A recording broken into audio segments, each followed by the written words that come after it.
Hey folks, what's happening? This was recording? Yeah. Okay. I didn't think it was. Sorry.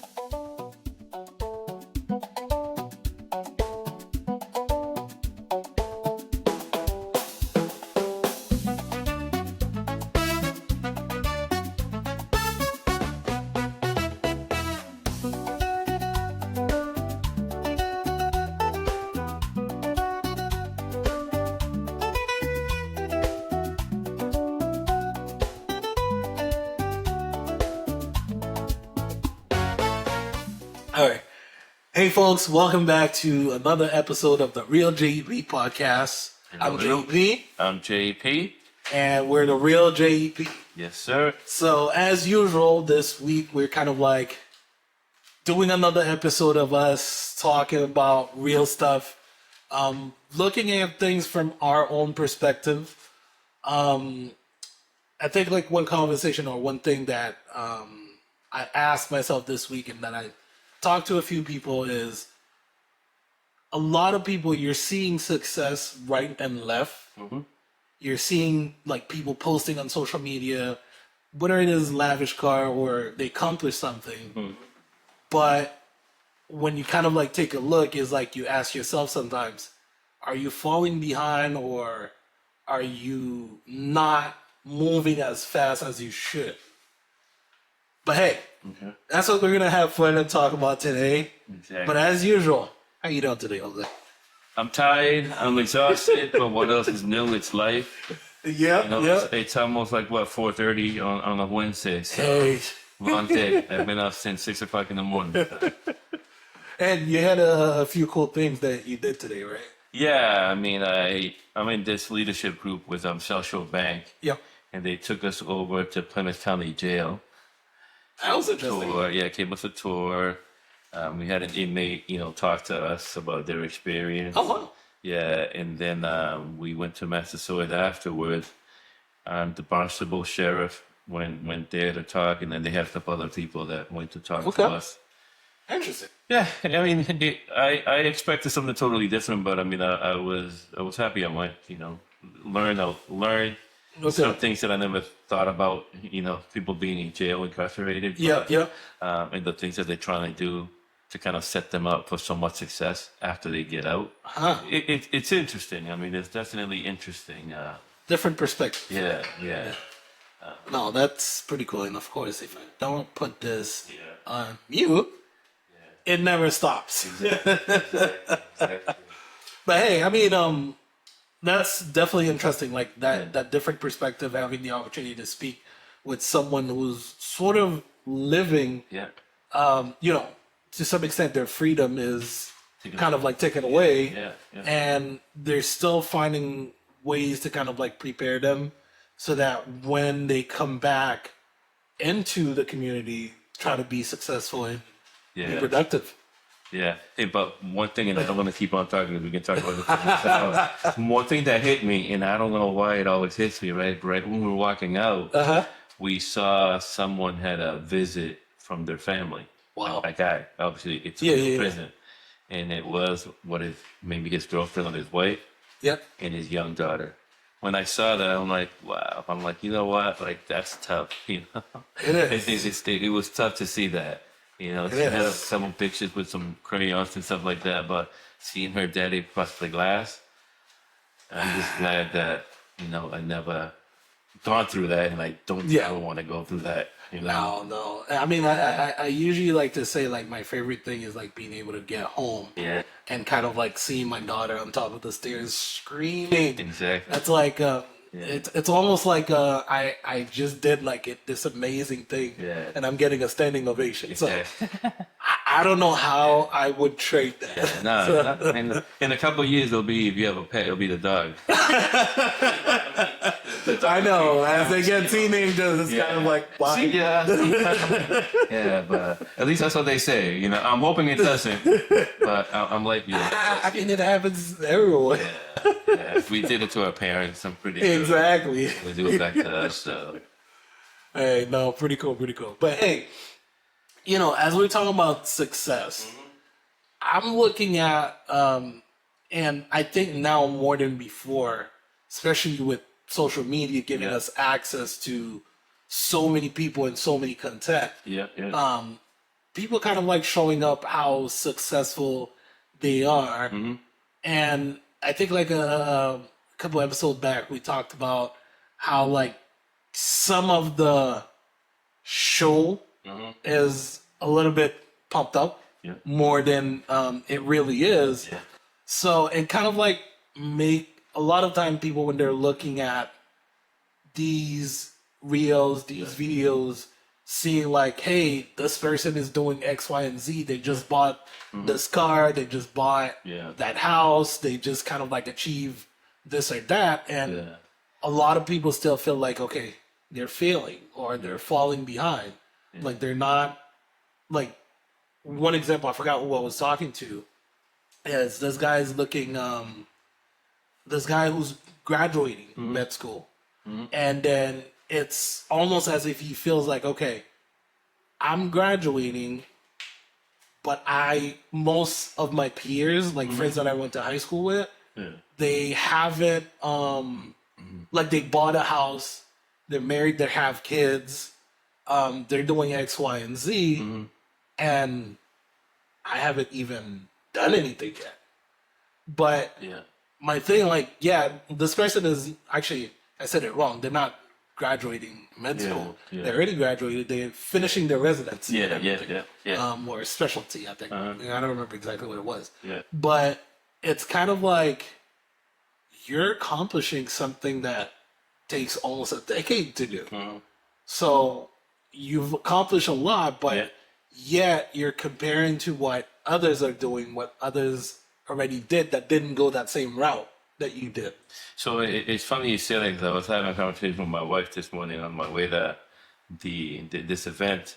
And I don't know if it was Gary Vee that said something to the extent that, and I said it back to her because she was saying about sometimes we see big ass houses, right? and we get the itch of I want that. You know what I mean? And I'm like, you know what? The older I get, like I'm stuck in my own ways. That I'm comfortable with what I have. But like I said to her that I heard, I think it was Gary Vee said something that kind of makes sense, and I've used that with her like 2-3 times already. It might be something that you can use with that, right? Right. So it goes like everybody in life, and generally speaking, they have something that someone else wants. So for an example, I feel like, not that I feel, it's a fact, I have a happy marriage. I'm blessed to be healthy, and the people around me that are very healthy, and I'm very successful in my career. But Joe's on the street may have a Lamborghini, but his marriage might be falling apart. His father might have cancer. I mean, so in a way, it's like what you see someone else have, that can just be somewhat one thing. But is that one thing important? So you gotta value what's really important and what really isn't. Because what could be important for a 20-year-old might be different for someone that's 50. So I gotta look it up and I'll share it with you when I But it was something to that extent that that's why he says that he can walk in any room and it could be a billionaire they're talking, flexing and this and that, and he's like, you know what? You can be a billionaire, but at least I have a successful marriage that you don't. You know what I mean? So at least my kids love me. Your kids may hate you. You know what I mean? So something similar to that. I mean, so don't be envious of anybody. Just be you. Have good work ethic. Have a good mindset. Your time will come. But I mean, even if you're looking at people within the same age group, is that I think everybody go through their own motion of life. Everybody sets their goal and achieve them at a different pace. And I'm a big believer that nothing happens before it's done.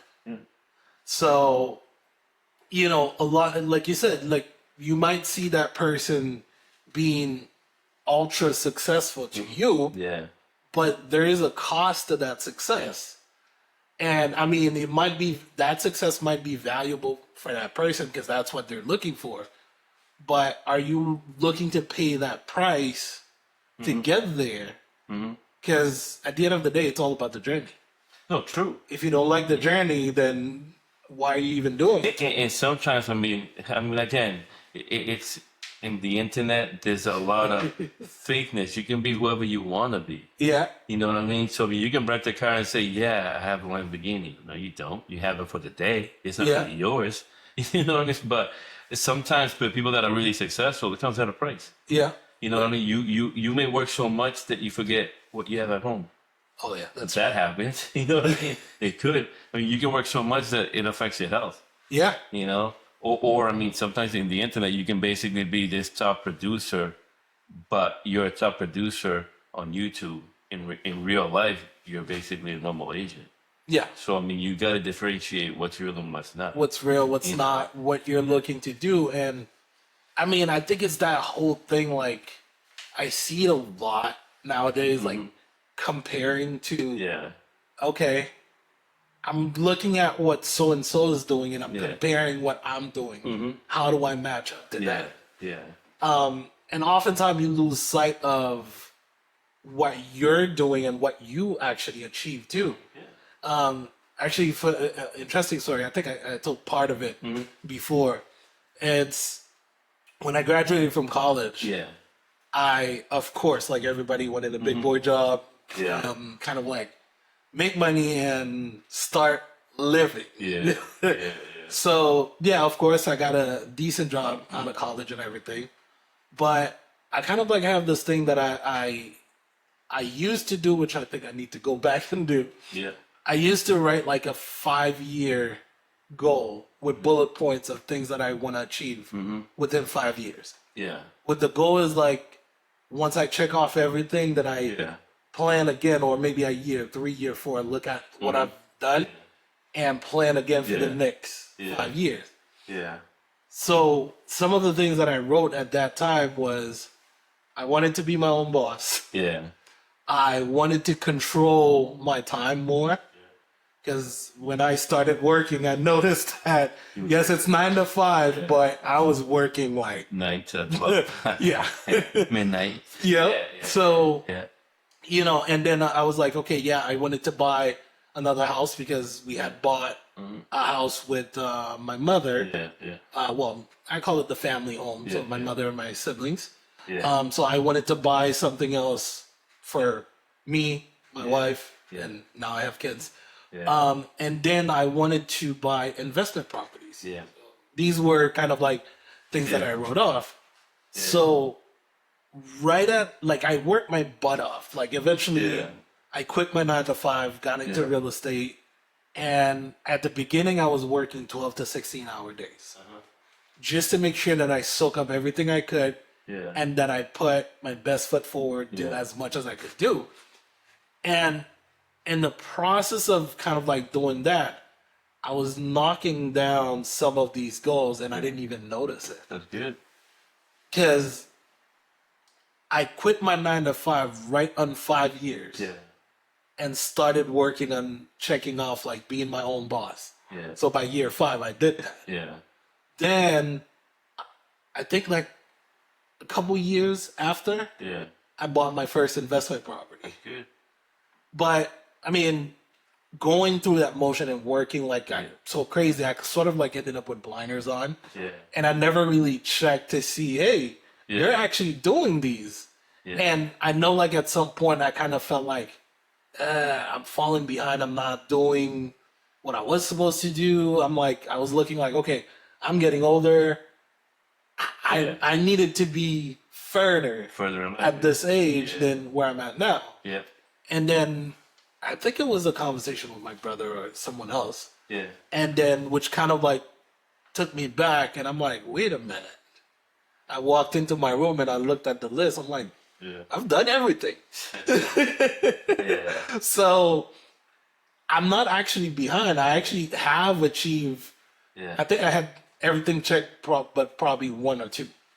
And basically, I'm like, okay. So the whole thing was like, I was comparing and letting something else dictate what I was already doing, Yeah. and making me feel like, okay, I didn't measure up, or I didn't get to where I wanted to be at that point, which was crazy. It is, and it's funny that I'm hard on myself because I always feel like I could be so much better and further. Yeah. But one thing that I've learned from my wife since we've been together almost 16 plus years is that she says that I'm always kind of quiet and I don't like to share. You know what I mean? And that I don't reward myself. Yeah. You know, so you see a lot of people out there that they reward themselves too much. You know, they shouldn't be rewarding themselves that much. Yeah. You know, but to me, it's like she also said, it's okay to enjoy some of the benefits that come from you working so much. Yeah. But that hesitancy came from when I was young. Okay. That the way my parents brought me up, and I'll tell you another story in a couple of seconds to kind of Tie this in, right? Is that my mother worked her ass off Yeah. to give us everything, you know. But she's still to this day, she's a very basic person. Yeah. And sometimes Leslie says that Not high. I'm not tired, you know. But like I always said to her, you know, like the best thing Oh. I like is that I'm being me. Yeah. And someone sees me and I go say like to the Louis Vuitton store and probably thinks I can't afford this shit. I like that. You know what I mean? But I also like the fact that if Leslie wants something, I can buy it. It's not going to hurt me at the end of the month. Yeah. That to me, it's more powerful than me going in there with some, you know, beat up shorts and stained shirt and my sandals. Yeah. You know, without me shaving for 2 weeks. You know what I mean? Like to me, I'm like, that to me is powerful. Oh yeah. You know? Oh yeah. But the other thing I was going to bring up is that I shared a little bit of what I've been doing hobby-wise on social media last week, right? And the first person that pushed me to the side when we went out to dinner this weekend was my dad. And he's like, you shouldn't be sharing that type of information if you don't know who's out there, right? But that's the fear that was always put into me with me sharing success. Yeah. So that's why I'm so hesitant, because there's so much, not negativity, but so much caution. So much like, Caution. It's you like know, being careful. I think like the older folks look at it like, hey, don't share too much. Yeah. So you don't put yourself in a vulnerable position. Yeah. You know, and to me, like, I do see where that's coming from, but to me, I'm like, you know what? I've been too quiet with something. I'm not going to share everything, but I'm saying, like, I've been too quiet for too long, and it's okay for me to share a little bit more. You know what I mean? A little bit more. Yeah, yeah. But Hey, I mean, like they say, success leaves clues. So if you share, if you talk about it, then there's clues out there, but you still need to put in the work. exactly. I mean, everything is work, and if you're doing things the right way, you're gonna get rewarded. But it's not always, in my opinion, you shouldn't be rewarding yourself all the time. You know what I mean? I mean, unless you have stacks of cash, Yeah. you should always be saving something for a rainy day. Oh, yeah. Especially when you work in sales. Sure. You know what I mean? So, Yeah, because you might have like a few good months, yeah. and if you burn through what you made, you have like a month or two that everything is down, and then boom, that's it. Correct. Correct. So it's okay to be cautious.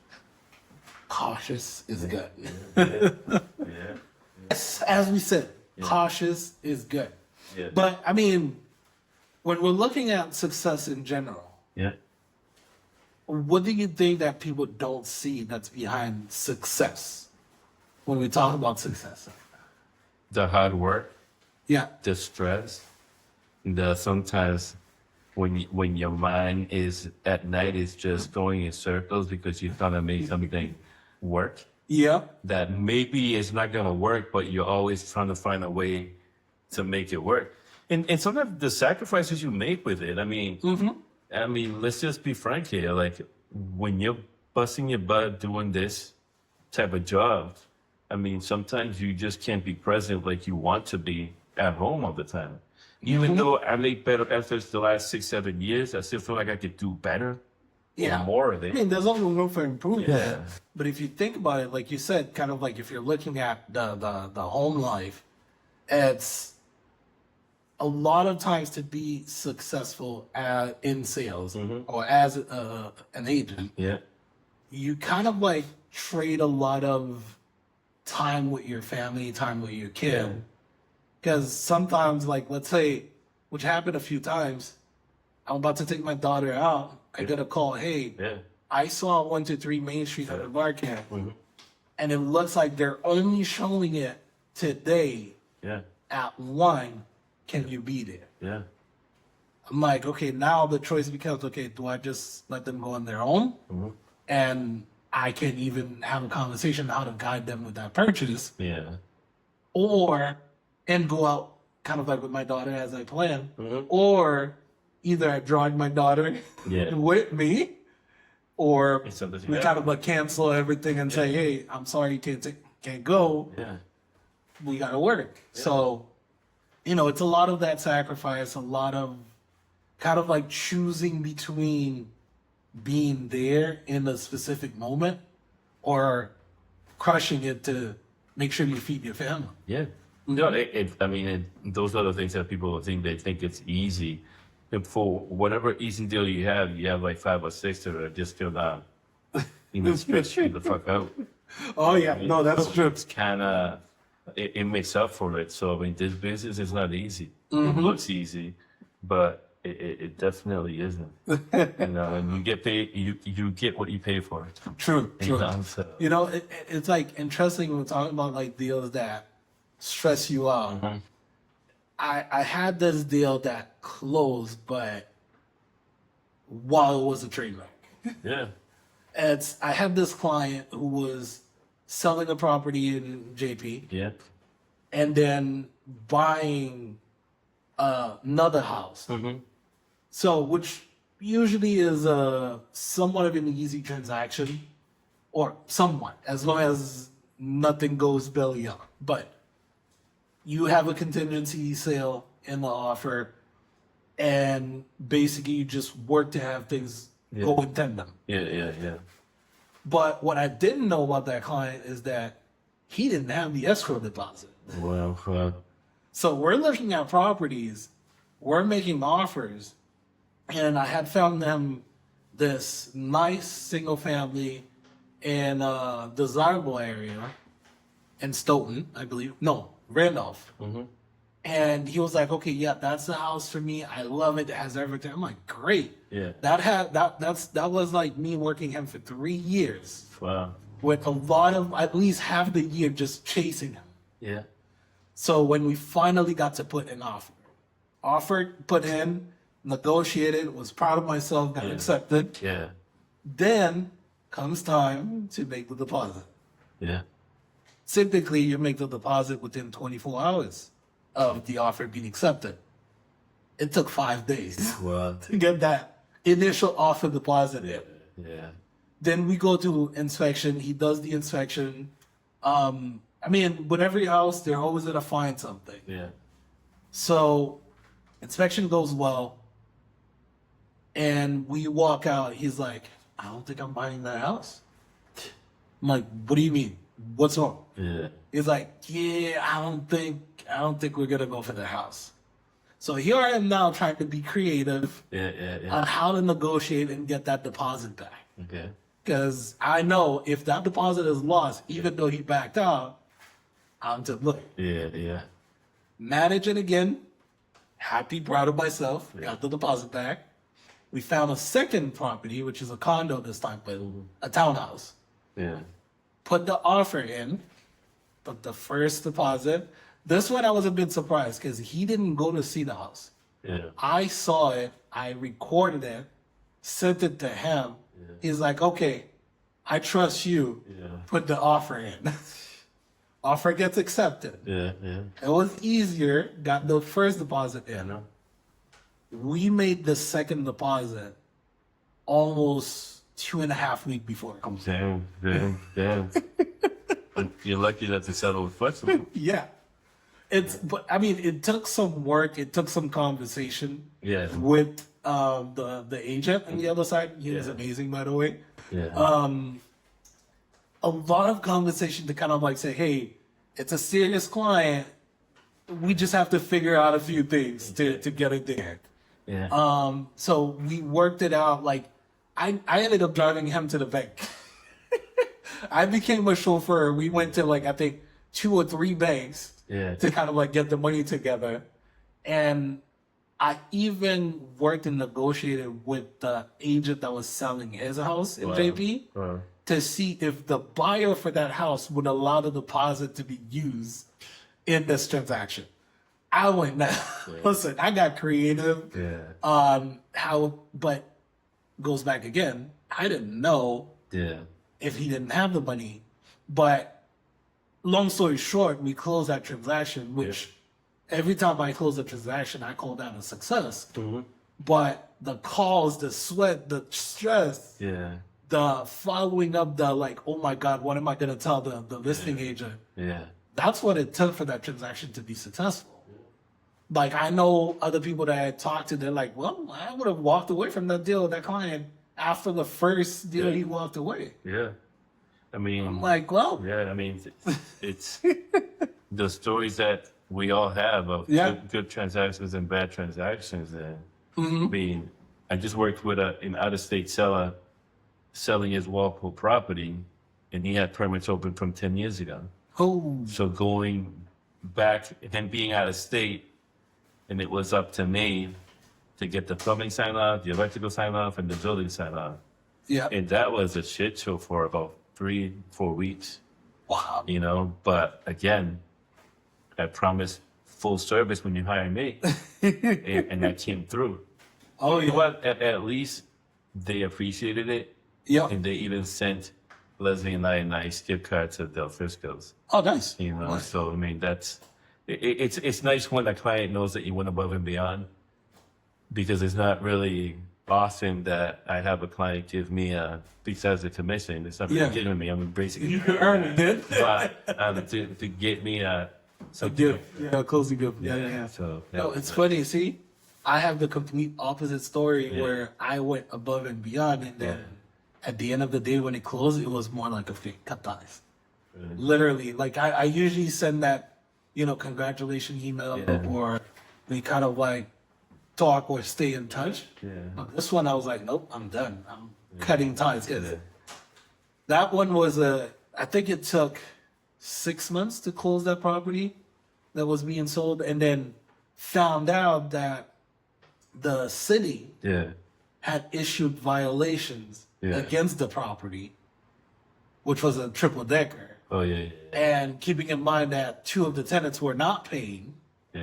So I had to deal with the tenants for that client, because they ended up moving out of state before right when we were about to start listing the property. So, which I've worked with a client that moves out of state. It's just all about communication, staying in touch. But this one was almost a train wreck.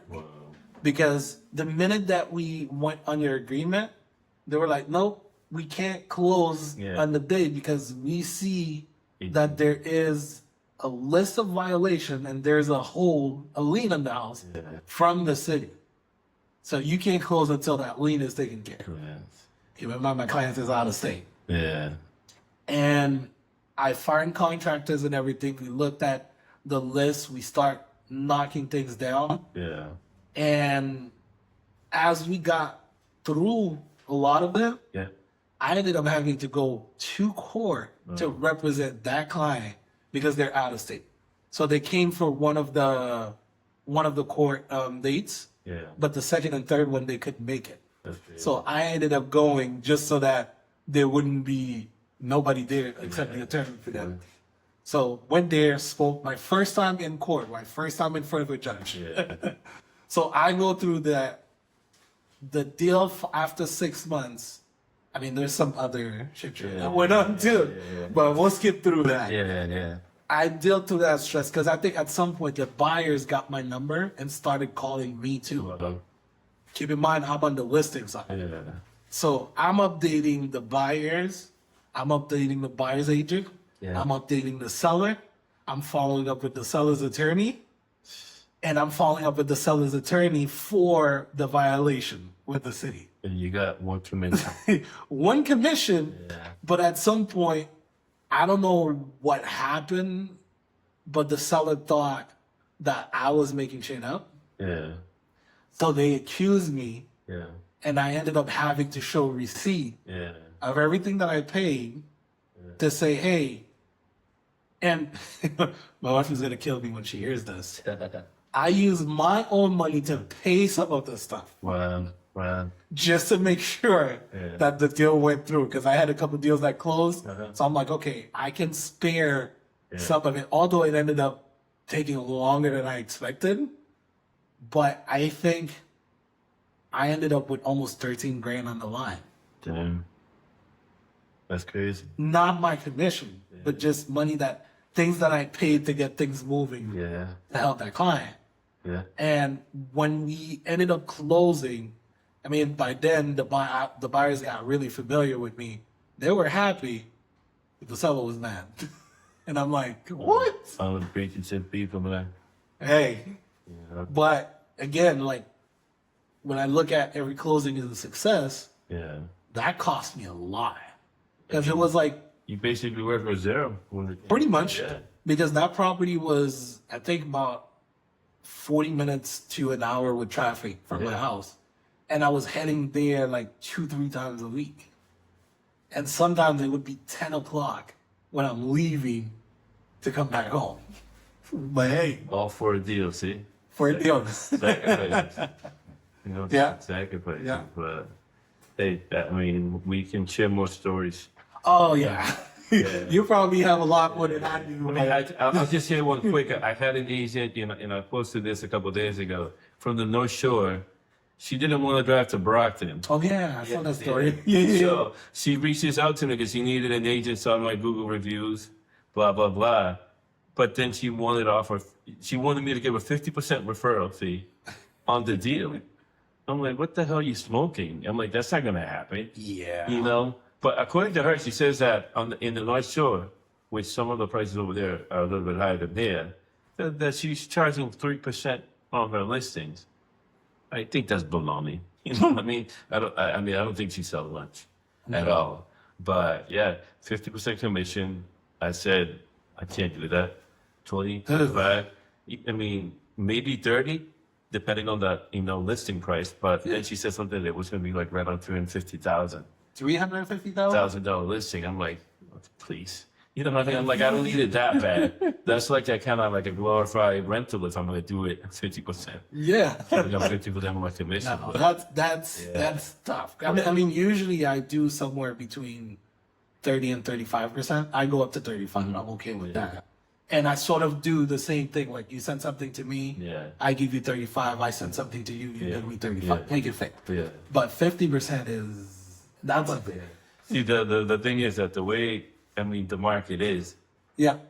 you got to price things right and things will definitely move. Mm-hmm. But I feel like that the moment you're getting above that 30% referral fee on a listing, people always say, yeah, but you could probably double dip, get more listings after that, this and that. I look at things one thing at a time. Yeah. And my thing is, in order for me to give that client kick-ass service and not just put it out so them MLS and take pictures on my iPhone, which I don't want to do that, I got to spend money. I got to spend money to make money. And if I'm giving more than 30% referral fee to someone else, I feel like I have to cut some off the table in order to make it worth my while. Yeah. I mean, I don't want to kind of cut my services for that client. Exactly. There's my reputation on the line. Exactly. So, but yeah, But I mean, like you said, when you take on a listing, you want to make sure it's your reputation. You want to make sure you bring your A game. Exactly. And your A game costs you. Exactly. So, and kind of like makes it, I mean, when I'm looking at this and thinking about this out loud, like 50% of what I killed myself to earn going to someone else just because they introduced me to someone, it makes it tough. Because as we were talking about earlier, we're talking about sacrifices. It's like it's time that you're sacrificing from what's important to you. Yeah. And let alone if that transaction needs extra and you're going to put that extra output.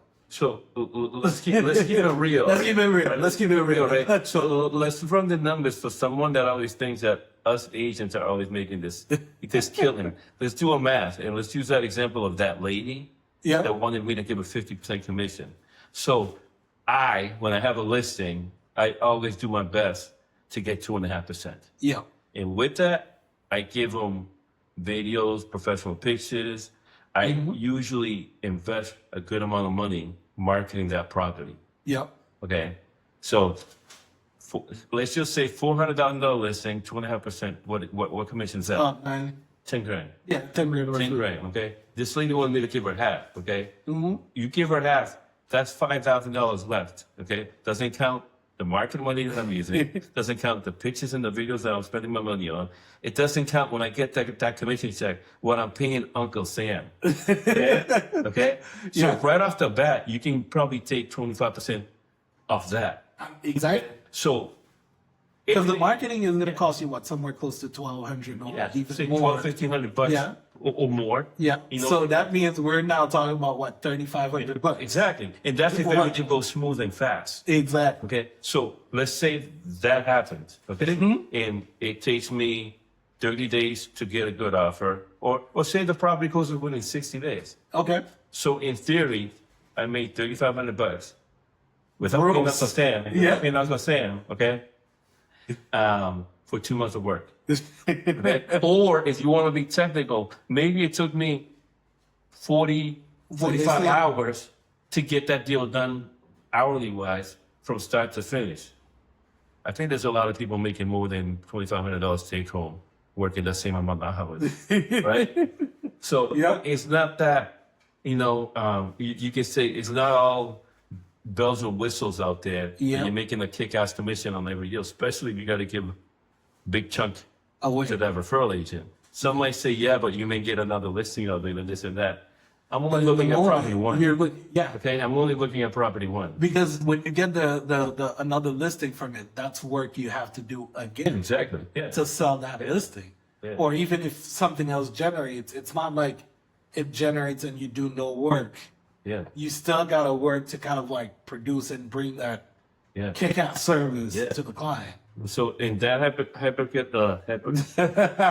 that field, right? If I give that 50% commission to that lady, I probably will be taking home around $2,000. If everything goes according to plan, really quick within that 45, 60-day period. I think probably $1,800. You know what I mean? So to me, when you work 40 hours for 2 Gs, I think a lot of people will say no. Okay. My phone, 45 hours. My phone, 5 hours overtime. My phone goes to my house. Okay, gives me 4 hours of work. He probably wants $2 or $3 Okay, same thing with an electrician. Okay, remember landscaper. Okay, 6-7 hours of work. Wait, remember that issue you had with that property? How many hours did it take the plumber to fix the issue? What? Okay, God damn, like $10,000. Exactly. For how many hours? He got there at 8:30. He was out there by noon. 4 hours of work. Okay, so think about that, right? 2 Gs take home. Okay, 2 Gs. Okay, for 45 hours. For like 40 hours, start to finish. I mean, because again, you're spending money. You're being there with a photographer. When they're taking the videos, you're there. You're doing open houses. You're working on your marketing. You're putting it on MLS. You're negotiating offers. You're meeting the sellers for, sometimes to sign contracts, especially like if they're old fashioned, they don't want to do it online. Smoke inspection, funnel water, blah, blah, blah. I mean, come on. Crazy. Yeah, crazy. But, hey. Hey, we got to do it. Yeah. It's part of these. Yeah. Hey, so time to open the cards. So we're actually opening the cards a little bit early this time. Yes, sir. Yes. See what we did today. Yeah. Thanks to our sponsor, Tops. Tops. These cards just came out today. So, I mean, I guess they just got Fresh. Yes, exactly. No, fresh, for real. They just got the license back, and these things are super hot. I mean, this is a $40 box. Mm-hmm. And right now on eBay, they're selling for $140, $150. Oh, wow. Yeah. Yeah, these are super hot. Wow. So, Let's see what we got today. yeah, let's see. And my boy Drake is on the cover. Hopefully we can have him on the podcast one of these days. Drake. Drake. All right, let's see. Yeah, you got one pack. We can look at the others later. It will be here forever. You want to go first? All right, I'll go first today. Let's see. So 4 cards per pack. Kind of crazy. Woo. You get 7 packs for this box. So 28 cards. Okay. Yeah. All right. So let's see what we got. We got Mark Andrews Nice. with the Ravens, Yeah. Mike Evans Nice. with the Buccaneers, and Peyton Manning. Peyton Manning. Yeah. Also. No. Legend. Mhm. Nice. Well, And I got Patrick Mahomes. Patrick Mahomes. Nice. Legends. Nice. All right, so you got the legend there. Drake May. Legend in the making. All right. My boy Drake. All right. See if I can get an autograph or something. Right. Jonathan Taylor. Cedric Tillman. Brenton Strange. And Dion Walker. Guys look sharp. I like the way they look. No hits yet, but let's see if I have luck later on. The rest of the box. He's going to open the rest later. Yeah, because I know my daughter wants to open that with me, so I have a couple. So, but cool.